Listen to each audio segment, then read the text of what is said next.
inspection actually can be a disservice in the state of Florida, because in the state of Florida, we have a standard of practice that we are required to follow. Same as us. It's a checklist of all the items that we're supposed to be inspecting, and making sure that we hit all of those items. And then some companies, some home inspectors do above and beyond that checklist, and do more than the checklist as a courtesy. But I sure do with my company, right? But the general contractor, because they're not licensed as the home inspector, is not beholden to that standard of practice. So a general contractor, maybe they do know more. I don't know, right? I can't tell you.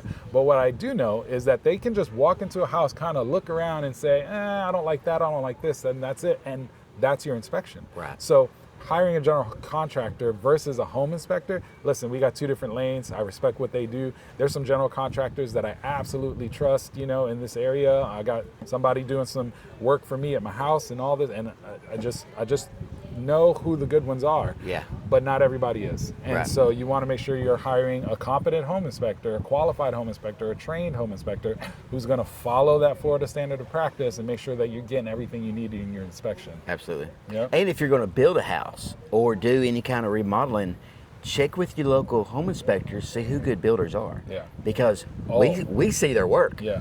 I did a whole video on good builders and what good builders going to do, in a particular attic. Lots of comments on that. Good, internet experts are everywhere. And everybody was like, who was this builder? Who was this builder? Yeah. It's right up here in the top comment. Right, It's right there. So we know who the good builders are. We know who the bad builders are. Right. We know who to steer you away from. So if you want to know who a good builder is, talk to your local home inspector. Yeah. Home inspectors know, because they see a lot of different builders. Now, to that point, there's some controversy stuff going on online right now, and I know that there's several home inspector buddies of ours that are looking into things to see if we can kind of rally together a little bit better, and find out from a legal standpoint where we can get a little bit more of a foothold. But there are builders who, in their contracts with their clients that they're building for, have verbiage in those contracts that really limit what home inspectors are allowed to do during a third-party inspection. Absolutely. Some builders are saying you can only go to the attic from the attic holding. You can't walk in the attic. You can't climb in the attic. You can't check this, that, and the other. You can't climb on the roof. You can't get on the roof. You can't open up electrical panels, etc. Like, do you see a lot of that in your area? I really don't. Even with some of the same big builders like Inspector AJ had and Preston, all these guys, some of these builders that they're dealing with this stuff, I have those same builders in my area, but I'm not seeing that yet. Wow. Okay. And now I'm on pretty good terms with all of them as well. Yeah. I write stuff up. I do, but I'm not overzealously picky. Yeah, sure. Does that make sense? Yeah, I mean, you've got it, and that's one of the biggest questions I get from students coming through when they get their license. Do I make a big deal out of this?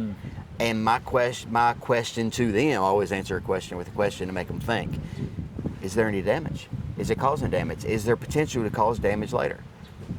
I didn't think about that. That's what you got to do, because some things are just cosmetic. I mean, you don't let the small stuff break a deal or whatever. So yeah, kind of my approach with that is, I'm going to tell you about everything, but I'm also going to tell you what's more important, what's not so important, what's kind of something that maybe you just, this is normal, concrete shrinking is normal, concrete's going to do two things. It's going to get hard and crack. Guaranteed. That's right, and so but it's all about educating. It is. It's about educating. For every single one of those things that we find. I'll document it, and I'll say, hey, your driveway's cracking. Is that important? Everybody's driveway cracks. Right. But when the cracks get to a certain width, when they start to heave a little bit, right? When you start seeing vegetation growing through the cracks, now we're starting to see a problem. And what's winding up happening is you're getting water underneath your slab, underneath that, and it's going to continue to erode over time. You just got to be prepared for that. You got to know that's coming. I think a lot of new home buyers, too, they don't realize driveway, for instance, even the carport or garage in a lot of cases is poured after the footers and everything else is poured. So it's not literally tied in you're going to have cracks here that's not going to affect the structure of the house. Right. It's all in how we explain that stuff to our clients. And I've seen some of your stuff. I think you do a really good job at it. I think I do a good job at it as well. And I try to get my guys to do a good job too. You know, we have to talk to people, not necessarily dumb stuff down, but talk to them in a way they understand, and every client is a little bit different. So you kind of fill your clients out, and I think it's what makes us such good inspectors and successful, is that we fill our clients out, not in that way, fill our clients out and understand. We can joke with them or whatever. If they are serious, we can be serious too, but you can explain things to them that doesn't scare them. Yeah. You know, because like I said, anything can be fixed. That's right. Some things cost more than others, and everything doesn't have to be fixed right now. Yeah. So, and just because we put it on an inspection doesn't mean they have to fix it. So that's the other thing I explain to my clients. Right. You know, if it's a VA loan or FHA or RD, then there's that appraiser is going to come in. He's going to be looking at a lot of the same things I am. That's why I'm writing it up as well. Now you've got two third party telling you, hey, this has to be done. Right. You have a little more leverage. It's a negotiating tool. That's right. So Yeah, absolutely. Yeah, and going back to the new construction thing, or I know you said that you're not seeing a lot of this in your area with the contracts and, you know, the limitations on inspectors. I'll give you two kind of vignettes of what I experienced out here, because I've done a lot of new construction, and, you know, most of the builders are just like, hey, can you send over a copy of your insurance? Can you send over your license? That's not a problem, right? One builder didn't ask me for anything. But then I arrived thinking I'm ready to do the inspection, and the builder said, I'm going to be here the entire time because I have to. That's what my company says. And I'm going to, you know, follow you around during the inspection and just make sure everything's going okay. You can't go into the attic, and you can't go on the roof, and you can't open the electrical panel.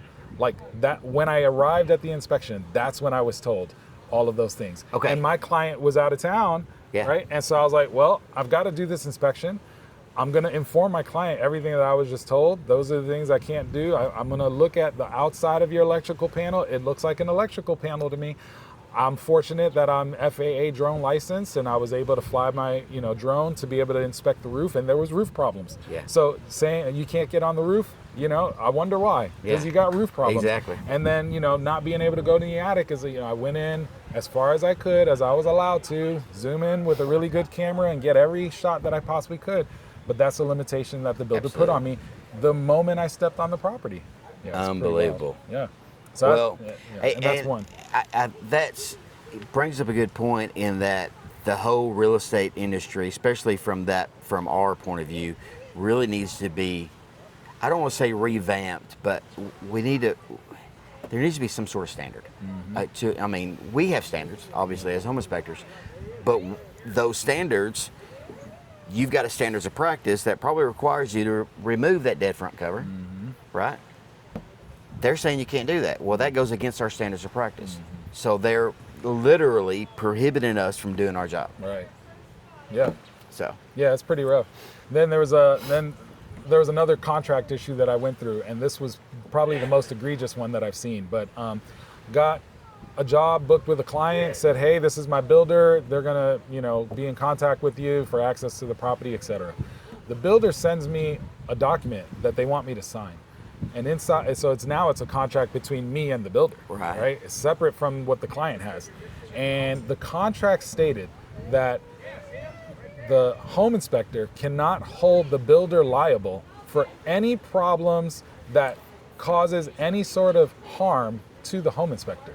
Like, could you imagine signing a document and it says this, even if it's to the builder's fault, right? It literally said that. So could you imagine that a builder miswires an electrical panel, and you go to open that electrical panel and it's hot, and boom, you're zapped, you're knocked out on the ground, whatever. I don't know how dramatic it's going to be or whatever. It's going to be dramatic. It's going to be dramatic. But the point is like, now you're hurt, and you signed a document that said you can't hold the builder liable for that. Because you're an inspector, you're coming in, and you're gonna not hold them accountable to anything. Wow! Like for a $400 inspection, I don't know that I could put my family at risk. Exactly, it's not worth it. It's not worth it. You know, besides the money thing, like it's not even about the money. I want to be able to come back home to my kids. Absolutely. And that's why make we sure do that what I we can do. be a dad for my kids. And so I said, I'm not going to sign this document. It's just not going to happen. And I called the client back. I said, look, I'm going to screenshot this to you. I want you to see what your builder is having a home inspector sign. I cannot, in good conscience, sign this for my own protection. As much as I want to serve you, I just can't do it. Right. All that said, what I can do is I can try to help you find a home inspector that's willing to do this. Yeah. I'm just not, And they said, okay, yeah, if you can help us find one, then that's fine. And we did. We got them a home inspector, NACHI certified, on best inspector list, et cetera. They said, yeah, we'll take care of them, no problem. Some folks have different levels of risk, and this one I just couldn't deal with. But I don't blame you. I don't see how a builder gets away with something. I don't either. It's just crazy. So you got to wonder about that. Yeah, it's definitely wild. But to your point of how many inspections I do per week, I'm trying to limit it to 1 per day max so that I can give that undivided attention to that particular client. But the other piece of it is I know that I can knock out that one home inspection in about 4 hours, get home, get my reports done. And then I play the Mr. Mom game, I'm the dad, and it's like that was the main reason for me when I got laid off in 2009. That was one of the main reasons for me getting my home inspector license, working for myself. Is I wanted to be there, take my kids to school. I want to be there when they got out of school, and that my business plan. Actually, my business plan is still the same. I wanted to average 3 inspections a week. Yep. 45 weeks out of the year at $300 goes back to 2009. That's not very much money, but that's what I wanted to do. Yep. That's still my business plan. I have not updated it, but now I average 7 inspections a week, 52 weeks out of the year, and my average price is like $425 or something. Right. So all that's gone up, and I've got 2 other guys doing it too full time. Yep. So it's very lucrative. I love what I do. I love the education side of it. Yeah. So, and I get to meet all these different people, and it's got, cool. Yeah, I see something different every day. Yeah. Every day. Now, that's not always good when you're trying to build a home, because you're like, ooh, I should do that. Too many ideas. I should do that. Ooh, I should do this. I got to where I quit sending pictures to my wife. Yeah. You don't want to see this. That's good stuff. So it's all good. Well, John, man, it's been good. Yeah. I appreciate it. Absolutely. Good luck to you and everything down here. I'm going to be back. Obviously, I come back every year. Yeah, so. Well, you got me thinking about coming to visit Arkansas with the hot springs now. Come up there. So maybe I'll come and see you. Do that. Hot Springs, I'm like 30 minutes. We fish Hot Springs all the time. All right, well, we're going to have to go I'll up tell you there where and to check go. it out. All right, sounds good. All right, buddy.